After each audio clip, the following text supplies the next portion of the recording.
Hey everybody, welcome back to the Maple Grove Scripture Reading Podcast. So last time we went through all of chapter 23, and that was the start of Job's response to Eliphaz's last speech, if you remember. And Job really only wanted one thing, and that was access to God. He has his case prepared, and he believed that he would be acquitted if only he could get that access to the Lord. But he looked east and west, north and south, and he couldn't find him. But then they had this flash of trust in verse 10, where Job says, "He knows the way I take. When he has tested me, I will come forth as gold, refined in the testing, to come out even better." But Job didn't stay there. In verse 13, he said that God does whatever he pleases. Who can oppose him?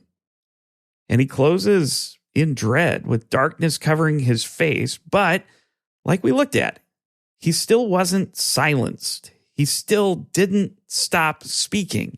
And Job, as we look at in today's passage, is still speaking. And his focus is widening a little bit.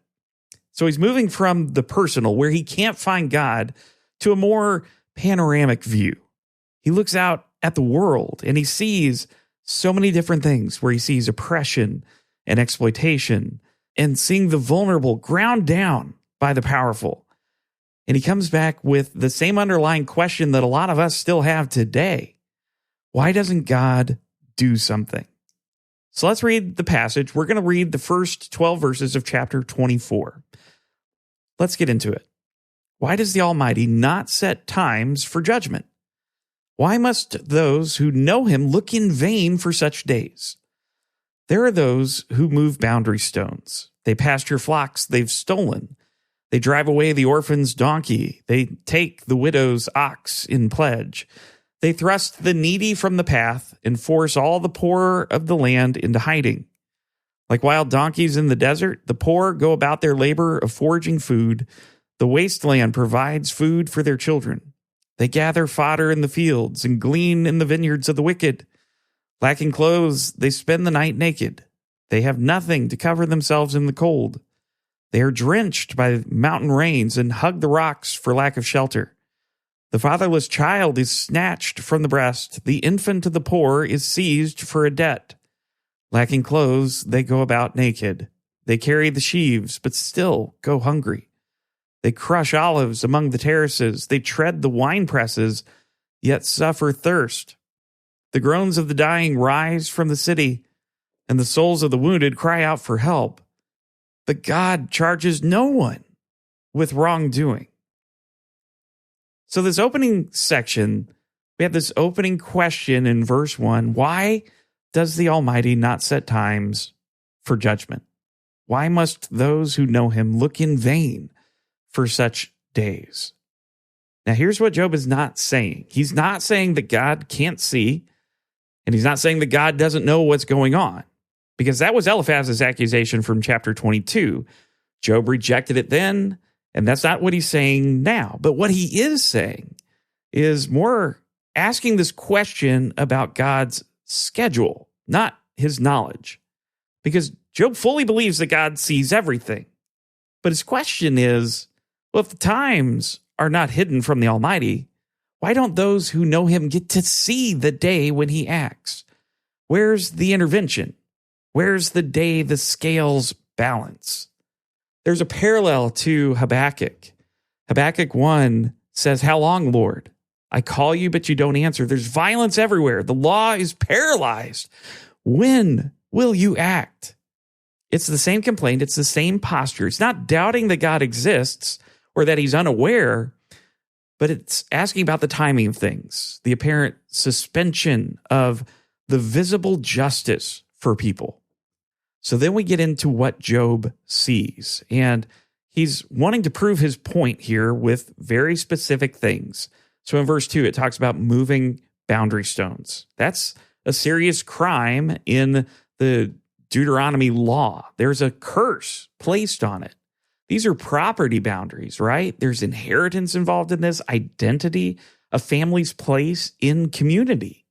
And so moving those would be terrible. And it would be like a very serious kind of theft. Like, that is a slow thing to do, to move the boundary stones. It's deniable. It's so hard to prove, and it can be devastating for people. And the message is this: your ancestral claim to this land is worth nothing. The fact that Deuteronomy addressed it means that it was a real and recurring problem. And then in verses 3 and 4, he talks about seizing the orphan's donkey or the widow's ox in pledge. So a working animal doesn't mean luxury, right? It means survival. Seizing the donkey or the ox would end that person's ability to work and in turn to feed themselves. And remember, he talks about the orphan and the widow here. These are the specific groups that Moses singled out for protection. That kind of language runs through the Old Testament, where you have Exodus and Deuteronomy, Psalms and prophets. It's the whole tradition of taking care of the orphan and the widow. And there were people violating it openly, but they remained untouched by justice. And then in verse 4, he says, thrusting the needy from the path. The poor are getting pushed off the road. They're forced to live at the margins. They're foraging like the wild donkeys in the desert. And that is a deliberately stark image. These are human beings who are made in God's image, but they are being forced to live at the level of animals. They're gleaning in the vineyards of the wicked who dispossessed them. And the structure is pretty complete. The oppressors have the vineyards. The dispossessed are picking through what's left over. Well, then in verses 7 through 12, it shifts from the oppressors to the oppressed. They're cold at night. They've got no covering. They're hugging rocks in the rain, meaning that they've got no shelter. Infants are seized as collateral for debt. That's not hyperbole. Like, ancient debt slavery at its extreme was that your infant would be taken. And then you have labor without the fruit. They carry the sheaves, but they go hungry. They crush the olives, tread the wine presses, but they suffer thirst. The grain gets harvested because they're in the fields working. The oil gets made because their hands are the ones that are pressing it. The wine gets pressed because their feet are in the vats. They have none of it, though. But then we land in verse 12 on the whole thing. You've got the groans of the dying rise from the city, and the souls of the wounded cry out for help, but God charges no one with wrongdoing. Here's what this is and what this isn't. It's not that God is unaware. It's also not that God's going to punish eventually. It's just a groaning that's going up, the souls of the wounded that are crying out, and God doesn't charge anyone with wrongdoing. That's where Job leaves it here. There's no resolution. There's no promise that things are going to end up in balance. A cry is going up, and there's no visible response coming back down. The ongoing argument here from the friends is that the wicked suffer, the system works, and God visibly punishes the guilty. Job is looking what he actually sees out there. Boundary stones are getting moved. Widow's oxen is being seized. Hungry laborers, groaning, dying, all of these things. And he's like, well, tell me the system works if that's happening. There's no justice for these people. And here's why these aren't edge cases either, because this is ordinary oppression. Like, it's happened in every generation as a background condition of life. And you could be describing almost any century when this is happening. And these are not cases that the friends can explain away easily because it's kind of the normal fabric of the world. Well, that'll close us out for today. But we're going to get into a little bit more in Job 24 tomorrow. And Job's going to shift to those who work in the darkness. But eventually his closing challenge, he's just going to open up to anybody to say, who can prove me wrong? All right. That's a lot today. We'll get back into this tomorrow. Hope you have a great day. We'll talk again soon.